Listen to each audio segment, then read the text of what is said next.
Matt Lenihan for Boxing Social in association with Empire Fight Store and R Kings.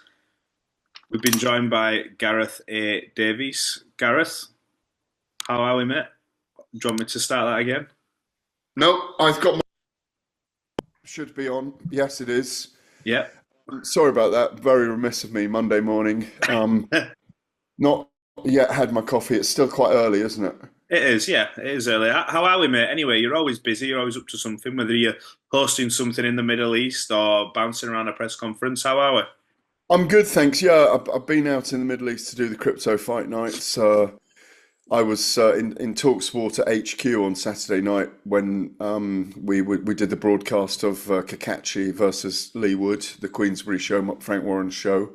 Um, I'm trying to just enjoy the most of this weather at the moment as well because it's like it just reminds me of exam time at school where you want to get out in the warm weather, but there's work to do. Yeah. So I'm just trying to get that vitamin D as much as possible. I think the boxing world's fascinating at the moment. You know, we've just had a few incredible weekends of boxing, and I know you've been all over the place, New York and Las Vegas, Riyadh, Las Vegas, and New York were extraordinary for lots of different reasons. There's lots of moving parts in the heavyweight division. We've got a massive summer coming up. Hmm. So I think it's kind of like steal the breath when you can get it, Yeah. because there's so much news as well. The other thing, you know, the TKO revelation, Dana White and Turkey Al Sheikh, how they are going to do the TKO events 12 a year with four super fights. Well, that's going to cost a lot of money. Look how much. I know I'm rambling here a little bit, but I'm just loads of thoughts on boxing at the moment. You look how much that weekend in those three cities cost. Probably about we're guesstimating 120 to 140 million US dollars, but it could have been less, but it could easily be more.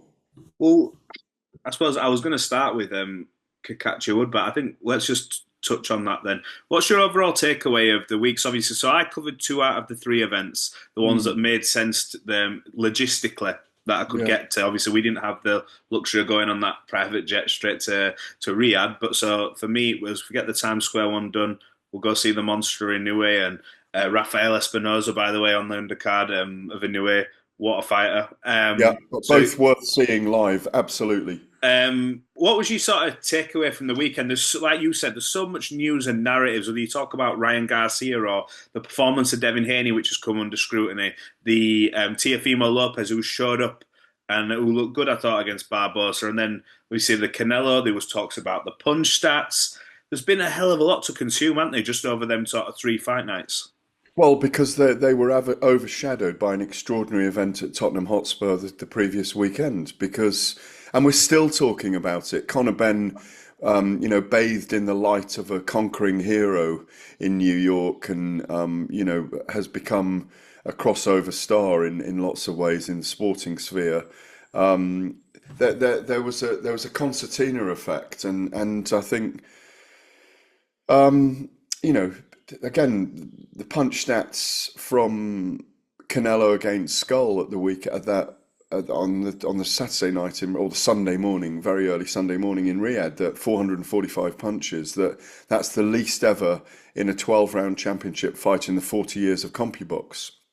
And you know that if you added up the punches from the three main events in New York, Hmm. in Times Square in New York, it wasn't as many punches thrown by Conor Benn and Chris Eubank in an aggregate in the total overall Yeah. aggregate. Uh, so there were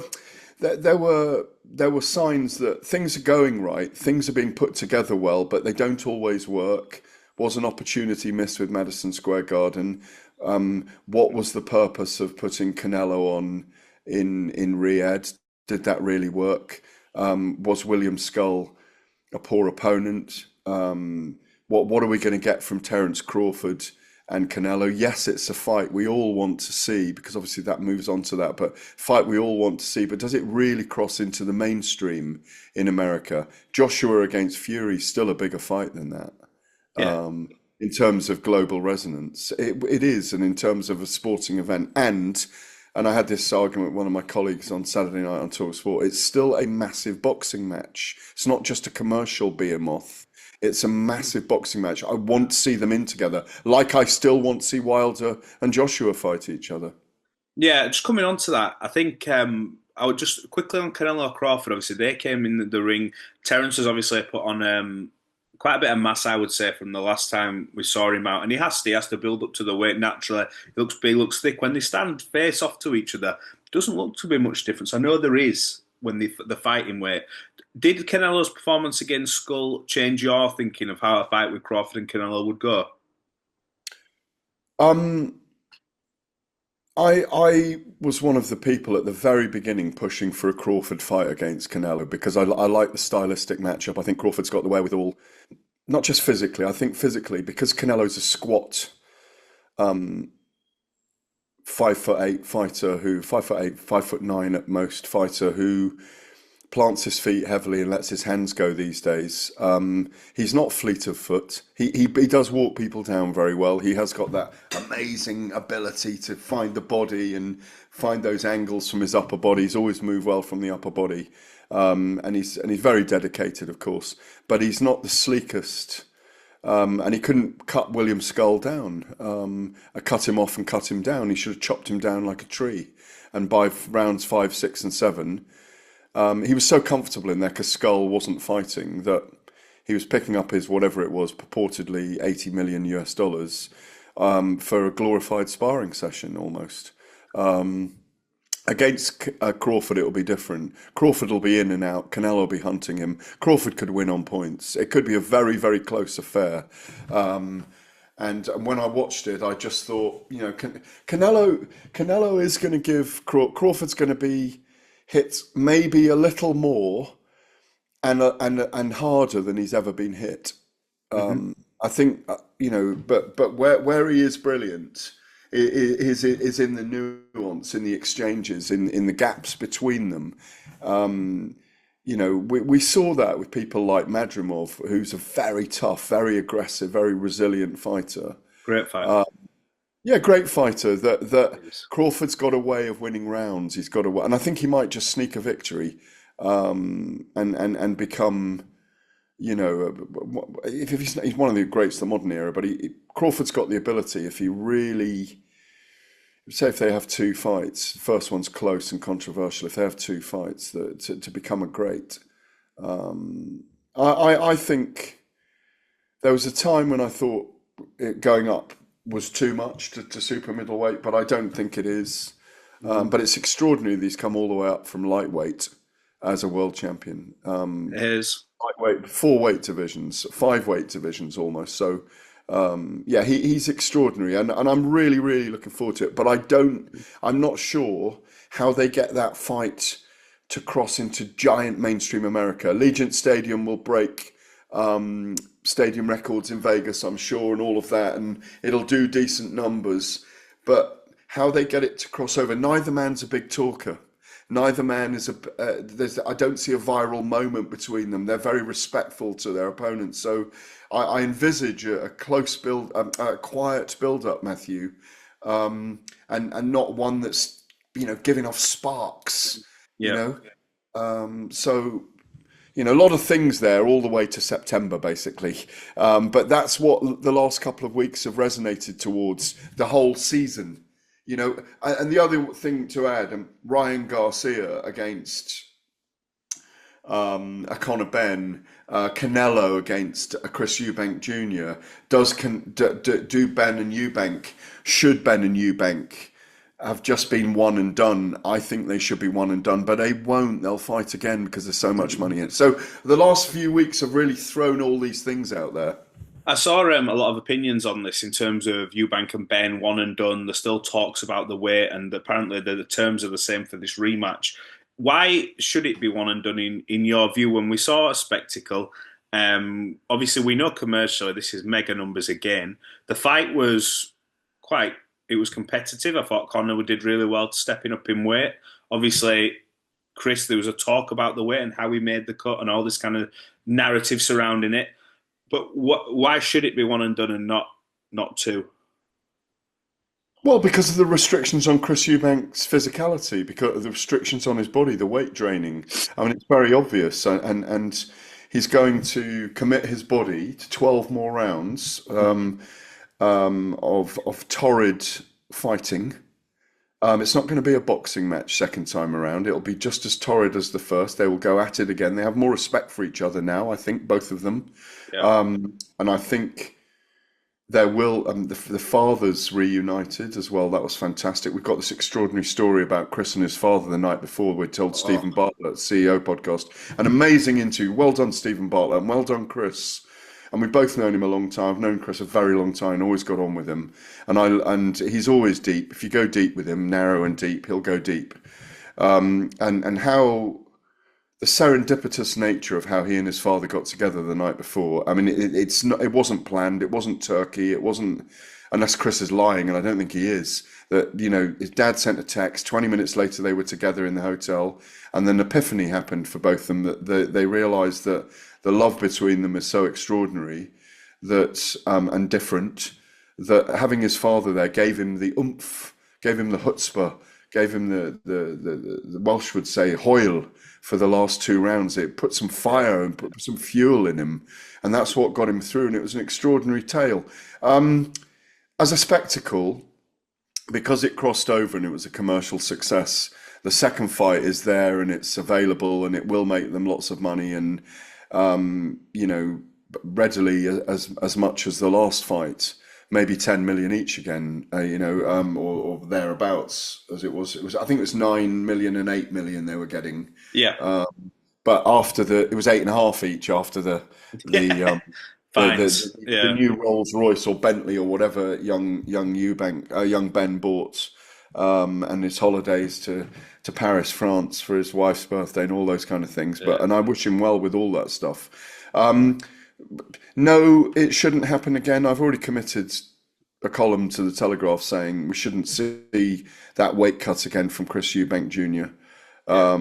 It's not good for his health, and yet it will happen again because it's commercially viable. Boxing's a sport, and it is a business. There have been calls for the board to finger the second fight and say no, not going to allow it, but they won't do that. No. Where I think they could. There's a great expression that's circulated after that fight, which is they got away with it, or we as a sport got away with it. But those 36 hours of chronic dehydration that Chris Eubank suffered are not good for his long-term health. No. But I think he'll go through it again. Maybe they should be careful with the rehydration clause. Just £10 the next day, and that if he has to make 160, they just leave him be. If they have a Friday weigh-in morning on that weight, he shouldn't really be making 160 anymore, Matt. He should be making 168. Anyway, I've talked enough about all of that. That's my view. In terms of that division, I've just seen obviously the last sort of week or two, and it's been heavily rumoured for a long time, but more sort of certain confirmation. They're looking at Manny Pacquiao returning. And remember in Riyadh, I think it was last year, Pacquiao and Ben faced off. And now apparently we're going to see the return of Manny Pacquiao against Mario Barrios on the same night as Usyk Dubois in Las Vegas, 46 years of age, being retired, I believe, 4 years. I think he had one exhibition in between. Didn't look particularly great in the exhibition, but, did he train for it? Who knows? What's your thoughts on Pacquiao returning at this stage of his career? And if that is to be fought for a world title, is that something that doesn't sit well with you, considering, obviously, all the contenders now who'd want a crack at Barrios and the health of Pacquiao? Well, you've answered all the questions as well as asking them there, really. I mean, I can say yes, yes, yes, yes, yes to those 5 things that you just raised there as sub-clauses, really, because, yes, he's too old at 46. Yes, it's unfair that he's getting moved into, he's not even in the top 15. Yes, he's already going into the Hall of Fame as a boxer and coming back. Yes, 46 is too old. Yes, there are concerns about his health. And yes, this exposes the issues that happen in boxing sometimes. And I don't think Mauricio Sulaiman, the president of the WBC, should be allowing Manny Pacquiao to do this. there's the Senate vote tonight in the Philippines, so Yeah. he may be otherwise employed gainfully working in the Philippine government after tonight. So obviously he's got a career as a politician in the Philippines, and it just we chatted about this. I covered 20 odd of his fights live anyway. So, and I covered him all over the world from Las Vegas. I've been to the Wildcard gym probably 30 times to see him over the years, and seen the queues of 500 people on a Friday morning waiting for his autograph, or $10 from him, or different things for their charities. I've been to his flat in Los Angeles with everyone singing and cooking. I've run up to the top of the Hollywood sign with him. I've been to Las Vegas in and out. I've been to Macau with him.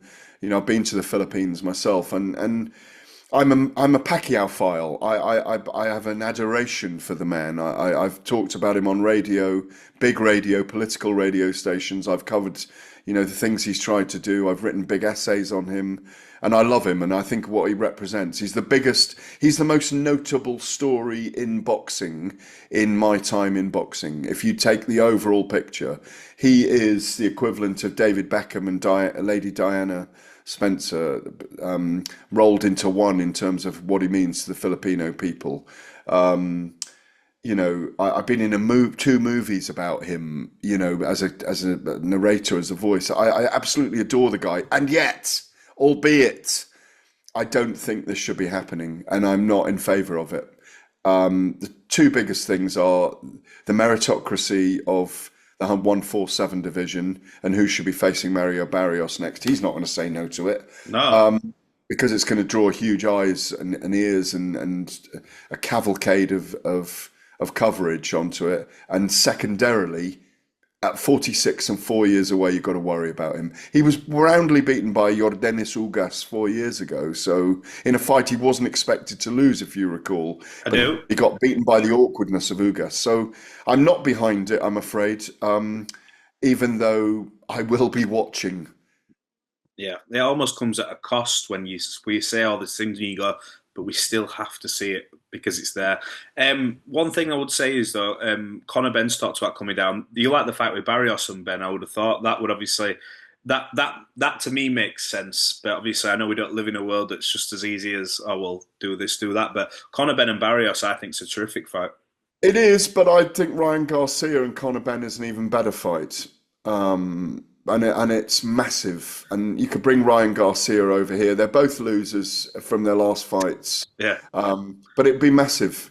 Conor Benn went over to New York saying, "I want to fight Ryan Garcia. I want to," and then when he lost, said, "Nah, forget it." But it's a very big commercial fight. But I'm afraid I think we'll be getting Conor Benn and Chris Eubank next, because it doesn't help Conor if he stays at 160 now. If he stays training and he won't cut weight again, say before they fought in September, let's say September, October, he can't have a 147 fight in the middle, because you can't yo-yo in weights like that, because it won't do him any good whatsoever. So if he's going to fight Chris Eubank, I doubt whether he'll do a 147 weight cut. And if he is going to do 147 next, then I think it should be Ryan Garcia. Ryan Garcia, you can see Tim Bradley's comments on Ryan Garcia. He was saying And he should retire, yeah. if you're not beating a Rolly Romero, and I mean, if you watch the fight, I mean, it was a difficult vantage point for me to see the fight, but I watched the highlights of it after. Rolly seemed to box as disciplined as I've ever seen him box, and obviously Ryan didn't look like he did in the Haney fight. What do you put that down to? Is that the time out of the ring? Is that his mental state? Not making excuses, because Rolly came up and everyone was saying he's getting flattened in 5 rounds in New York, and he turned up, took the belt, went home. So can't take any credit away from Rolly. But what do you put it down to for Ryan? Was that a little dig about your seating for the Times Square event there as well? No. But we won't go into that because it's irrelevant now. It was set up as it was, and I don't think we'll see it again. No dig from me. No dig from me. Okay. Some media were just unhappy about their seating arrangements. That's all. So, but they got back to me personally. People had said they were unhappy, but but it's not about necessarily the media. It's a TV. It was a made for TV event, wasn't it? Yeah. The, oh no, he just didn't have it. I mean, I was watching in parts, and I thought, oh wow, did he need a warm up or not? And then I thought afterwards they should have put him and Haney straight back in with each other. No, it just didn't look like he had it on the night, and maybe he hadn't trained very well for it. Maybe he wasn't mentally there. We know that Ryan's up and down mentally sometimes. Just didn't have it on the night. And Rolly Romero is world class, remember? So it's not like they put him in with some tomato can to squash in front of the Yeah. skyscrapers of New York. So it was not. It was not. Look, there's always a habit of semi-finals going wrong when you set up the semi-finals, and you can jinx them by setting them up. Um, and I did think there'd be an upset in one of the three. I wasn't going for that prediction. I didn't want there to be an upset particularly, but there's boxing has a terrible habit of throwing up the unexpected, doesn't it? Yeah. You know. Got to ask, final two. The weekend saw Anto Cacace continue this brilliant story, beating Leigh Wood, who was game, game as they come. But look, the winner and the loser, and Cacace rolls on. He's on the back of a Leigh Wood victory, Josh Warrington, Joe Cordina. He's 36 years of age, and he's seemingly, for me anyway, is getting more impressive as he goes on because he's getting these opportunities. How impressed were you with Cacace's victory? And I'm sure now we're going to see hopefully a huge fight in Belfast. Well, two things really. Yes, and I wouldn't mind him seeing him fight, say, a Nick Ball to throw it in there at super feather, because that's a Yeah, do. Yeah, I know it's a doable fight that with Frank Warren having both guys, even though that's they're a trying great to. fight. It It's a is a good. great It's a fight. really good fight. It's a really good fight for Nick Ball as well, because he's not risking too much coming up, in my view. And I think, you know, imagine those two guys meeting head on. And I think even though Ball is not a big featherweight, I don't think it's going to do too much damage to him to go up 4 pounds to 130. But anyway, um, two things really. I, I, my feeling was listening to Ben Davison in the build-up. I could tell he was philosophical about Leewood's chances against Anthony Cacace. 36 years old, coming up a weight division, out 17 months. Yes, he had the Nottingham crowd, the man from Gedling, same village as Carl Froch. He had the crowd behind him, and it did roar him on. It did hustle him on, but. Cacace is very dangerous fighter. I saw it as a one-sided victory. I thought he won 8 rounds to 2 or whatever it was, ninth round. I only gave Leewood one round definitely and potentially one other. Steve Gray's scoring. I know he's become a scapegoat over the weekend, but sometimes people have an off night with scoring. I don't get it myself. I was in the studio in Talk Sport doing it, so I was watching it off TV, not live. There were exchanges that were close, but. No. Cacace dominated. I mean, I called it a one-sided victory, and it was a shame for Leewood. In my view, he's probably come close to the end. And Cacace, there's fights like Navarrete out there. Navarrete would be a great fight for him, but he might not need to because he might make more money fighting here against the Michael Conlons of this world and the Nick Balls of this world. But I don't like that fight for Michael Conlon. I think I see it going a similar way to Leigh Wood. Yeah, look, it's interesting, but like I think it's such a story for boxers. Kakachi had a lot of bad luck. Just want to touch on it a little bit. Remember, I think it was Dillian White and Tyson Fury who was scheduled to be on that. The fight fell through. He's had loads of fights fall through, and now he's knocking together all these victories. It's a really good story. And we roll on into this week as well. Johnny Fisher, Dave Allen. I know there's sort of been a bit of I don't want to say back and forth, but I know that you sort of been heavily sort of in the I've been media talking dominant. about I've been dominant dominant. the entire time by doing nothing. Yeah, but there is Doing nothing than reiterating that all I did was give my opinion about judges. yeah, but look, fight week is here.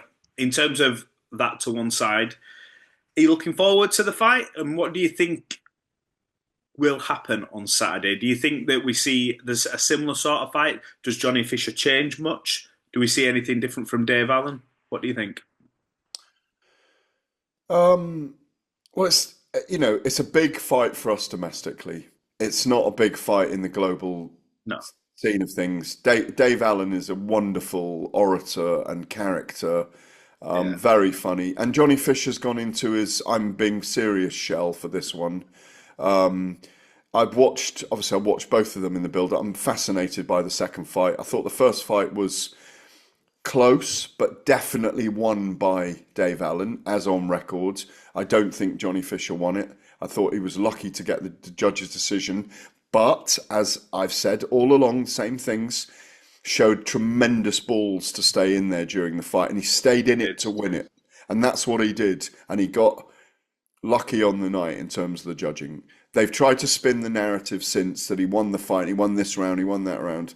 Doesn't matter. He's got it on paper. He's got to prove now that he's good enough to beat Dave Allen, because he might not be good enough to beat Dave Allen. And that's what we're fascinated to see. He's taken a different approach to this fight, more serious, not joking around as much. I do like all that, but I think a little bit of his charm has gone as a result, because one of the lovely things about Johnny Fisher is his charm.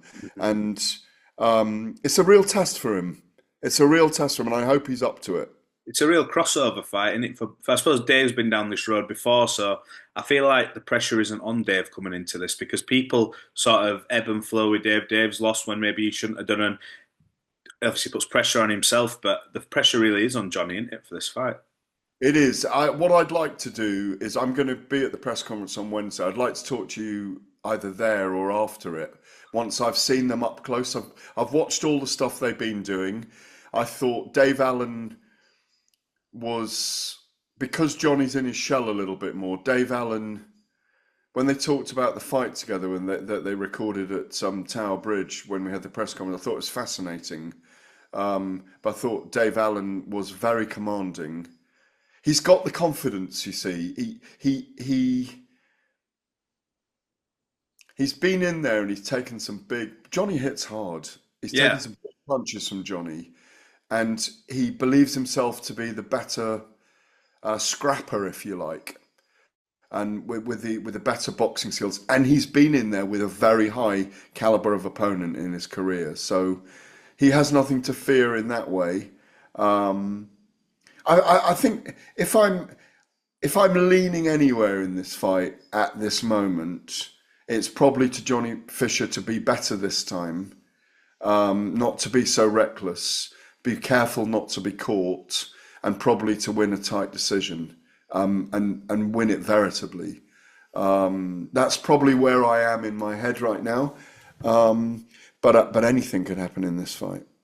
Absolutely. Well, But look, I'd love to speak to you later in the week after I've seen them both live at the press conference. we'll touch wood, everything goes to plan. I'll be there on Thursday at the press conference, and we will maybe catch up then and have a little look a bit further.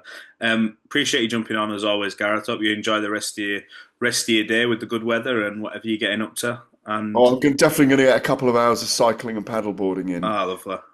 and maybe a little bit of kickboxing on the big bag later on in the gym with my Muay Thai friends.